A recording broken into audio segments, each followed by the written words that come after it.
Remembering Our Spirits from the book Around the Year with Emmett Fox, June 28th, 2023, Reincarnation. And I'm just going to say in the beginning, as always, take the best for you and leave the rest. Have you ever asked yourself why there should be a difference between one human lot and another? Have you ever wondered why some people seem to be so happy and fortunate in their lives, while others appear to undergo so much undeserved suffering? To the honest and fearless soul, the problem of the inequality of human lives is one that clamors for solution. Men and women are not born free and equal. They are created free and equal, but they are not born free and equal. They start this life like horses in a handicap race, no two bearing an equal burden. Now, why should this be if indeed God is love, and God is just, and God is all powerful? The answer is that this life that you are living today is not the only life, and that it cannot be understood or judged by itself. You have to have lived before in different ages and in different civilizations.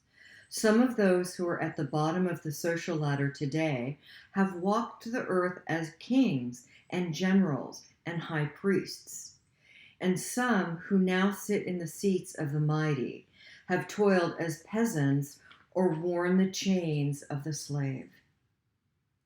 And you yourself in future ages will very likely return to this earth planet and live out another life. The conditions under which you start the life will be the outcome of the lives you have already lived, but most particularly will they be the outcome of the life that you are living at the present.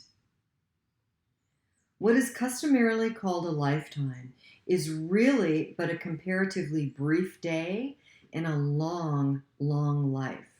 And the circumstances into which you are born are the natural outcome of the way in which you have lived and comported yourself in your former lives. You are reaping today the results of the seeds that you have sown during those many previous lives. He which sows sparingly shall reap also sparingly, and he which sows bountifully shall reap also bountifully. 2 Corinthians 9:6. I really like this reading today. I personally believe in reincarnation. I believe in multiple lives. I completely and 100% believe that the choices I make today influence the experience that my spirit will choose to have in my next life. I believe everything we're living is, how do I want to frame this? Everything we're living is an opportunity to us for us to choose to remember our spirits. How are you choosing? The first part of my life, during this lifetime, I lived so afraid. And the only person I was thinking about was myself. And I was quite negative. And nobody could have paid attention to me enough for me to feel loved and like I mattered and that I was enough and that I was capable and that I was intelligent. Nobody could have, because at the bottom of my well was a hole, and anything that was poured into it was constantly seeping out. I experienced feeling empty and afraid and alone all the time.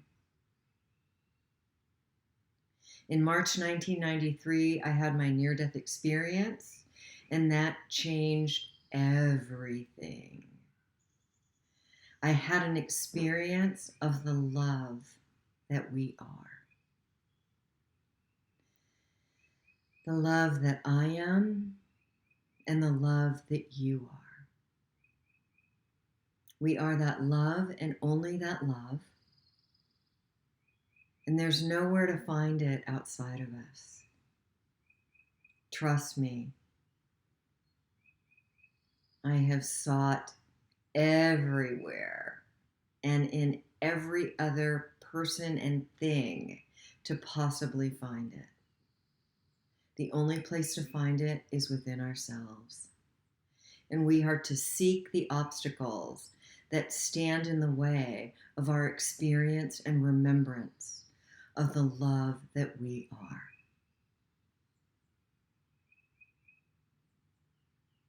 That is my whole commitment since my near-death experience.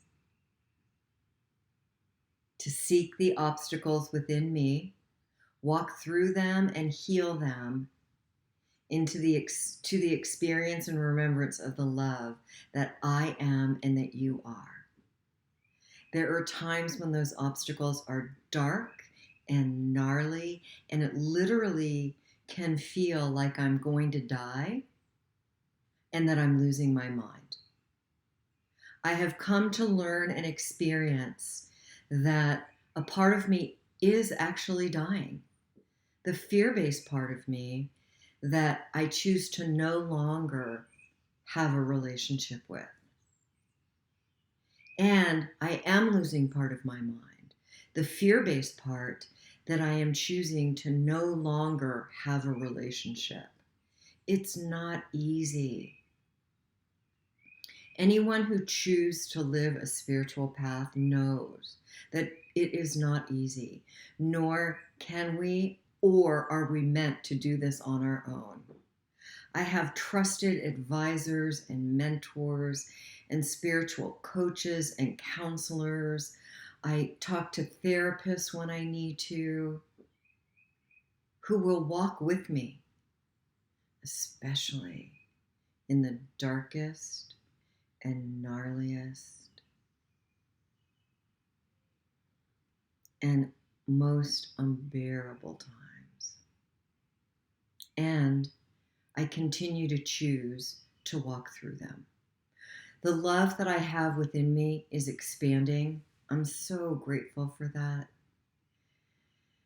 I have such a different relationship with myself today than I did before 1993 and with everyone else in my life. I've made many amends to people who I caused a lot of harm to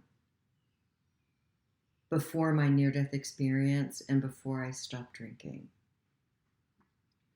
For those of you whom I have yet or may never make a direct amends to, any harm that my behavior caused you, I am truly, humbly sorry.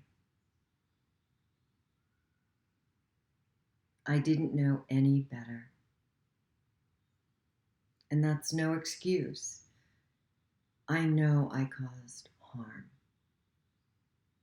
It's really challenging to own the harm that we caused. However, it is the only way I've experienced in being set free from the shame and guilt and insecurity and vulnerability, mostly shame of that harm that I've perpetrated on other human beings. Reincarnation. I believe in it.